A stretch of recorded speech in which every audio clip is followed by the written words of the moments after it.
Sono in compagnia di Henrik Arlestig di Fibble. Grazie per essere qui con noi. Thanks for being with us. Thanks for having me. Welcome. So let's talk about Fibble's history and how was the brand born? So Fibble started about 2.5 years ago, and we had the vision that we want to change how people experience products online. Because when you are shopping online, there's so many return rates and there's so many things in the environment that is not good for the environment when it comes to the return rate, and we have a vision to change that with new technology, basically. Ok, quindi Fibble nasce con l'obiettivo di migliorare l'esperienza delle persone online e quindi di approfondire questo rapporto. So, how do you make it possible? Oh, so the biggest problem with this technology is not actually the augmented reality and the experience itself. It is actually how you get the 3D models to use that technology. And we have automated the way of mass producing photorealistic 3D assets for new display technologies such as augmented reality or the common name XR, extended reality. Ok, quindi gli ho chiesto come riescono a renderlo possibile e lui ci ha spiegato che in qualche modo l'obiettivo era anche non solo far sì che la gente utilizzasse la realtà aumentata, ma che venisse utilizzata anche in maniera in qualche modo massiva, quindi in grande quantità per grandi produzioni. Adesso chiederei cosa rappresenta per voi l'Italia come mercato. So, what does Italy represent for you as a market? Oh wow, I mean, how can you not love Italy? I mean, I've been here a lot of times. You have the Alps, you have the food, you have the people. It's just such a great country. And also being here at MICAM, seeing all the fashion, it's just a great representation of the entire fashion industry. So I'm excited to be here. And as market, it's important for your business? Oh, absolutely. I mean, we can be used globally. So we have clients in Italy, we have clients in the Nordics, we have clients in the US, so absolutely. Ok, quindi gli ho chiesto un po' cosa rappresenta l'Italia e oltre chiaramente alle cose che ci contraddistinguono, quindi il piacere insomma di stare con le persone, il cibo e oltretutto la moda, soprattutto in questi giorni qui al MICAM, comunque c'è un forte interesse per l'Italia perché è un grande mercato anche di sbocco tra i loro comunque principali. So, what are you presenting here, MICAM? So, MICAM has been super nice to invite us as one of the few technology companies here at MICAM. And what we have done with them is that we are doing what we call a 3D challenge, where we are going to produce over 100 shoes. We're going to transform them from shoes into 3D models.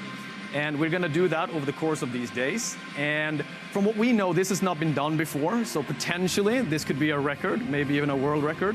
But what we are doing now, we want to help brands and retailers to take the next step in product representation online. And the way to do that, you start with the 3D model. Because if you have the 3D model, then you can try new stuff with video, with product images, with extended reality, augmented reality, virtual try-ons. When you have a 3D model, you can do so much content with it. So 3D is the first step. And here at MICAM, we're helping up to 100 brands to take the first step into this new world that we're entering.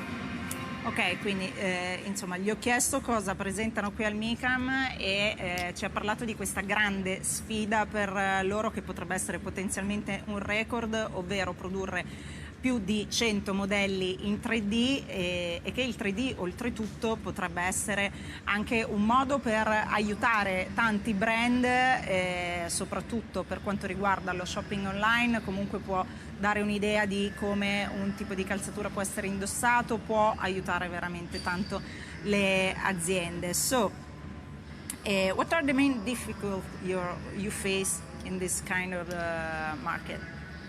So one of the things, when you're attacking a problem like this, if you're going to do 3D models for brands and for retailers, you have to do it on such an enormous scale. You can't just do it for a couple of products. I mean, some of the biggest retailers in the world, they have hundreds of thousands of shoes that they're selling. You can't just do 10 models or 50 models or 100 models. You need to be able to do 100,000 models. You need to be able to do it in a short period of time. Because as you know, in fashion, seasons are very short, you have new collections, so you need to be able to produce thousands, if not hundreds of thousands of 3D models in a very short period of time in order to get this to work.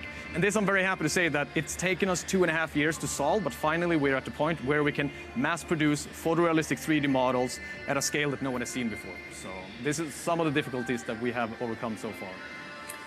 Ecco, gli ho chiesto quali sono un po' le difficoltà maggiori in questo tipo di settore, quindi soprattutto nel fashion, e per quanto riguarda le calzature, insomma, devono essere prodotte in grandissime quantità e soprattutto in pochissimo tempo, e la difficoltà del 3D, che è anche un po' la soluzione, sta proprio in questo, quindi nella possibilità di aiutare le aziende da questo punto di vista, e però produrne in migliaia di modelli non è facile dal punto di vista del 3D, però adesso con questa tecnologia che hanno sviluppato ci si può riuscire, quindi è questa la loro grande sfida.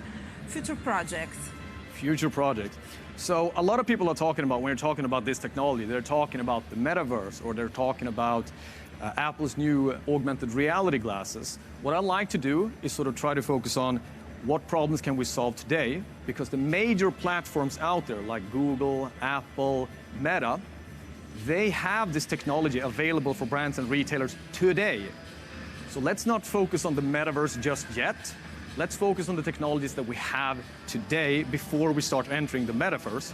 Because if you don't utilize the technology platforms like Google Shopping, augmented reality shopping, and 3D in, let's say, TikTok or Instagram, how do you expect to go from that to the metaverse if you don't even do what you have in front of you today? So what I implore people... Step-by-step process. Exactly. So start here, and then we can start discussing the other really exciting projects like the metaverse and stuff like that. But I try to get people to focus on the technology that we have today. Ok, quindi gli ho chiesto un po' i progetti futuri e in generale cosa ci aspetta nel futuro, e ci ha detto spesso le aziende parlano di metaverso, comunque si proiettano tanto nel futuro dal punto di vista tecnologico senza però saper utilizzare quello che già è in loro possesso volendo oggi, e quindi ha fatto l'esempio di tecnologie che sono già in possesso, ad esempio comunque i social media, la possibilità di utilizzare Google Ads, Google Shop, insomma di imparare già a usare quello che la tecnologia ci offre oggi prima di tuffarsi in quello che è poi l'immediato futuro. So, thanks for being with us. Thanks Henrik Erlistig di Fibo. Thanks. Thank you for the invitation.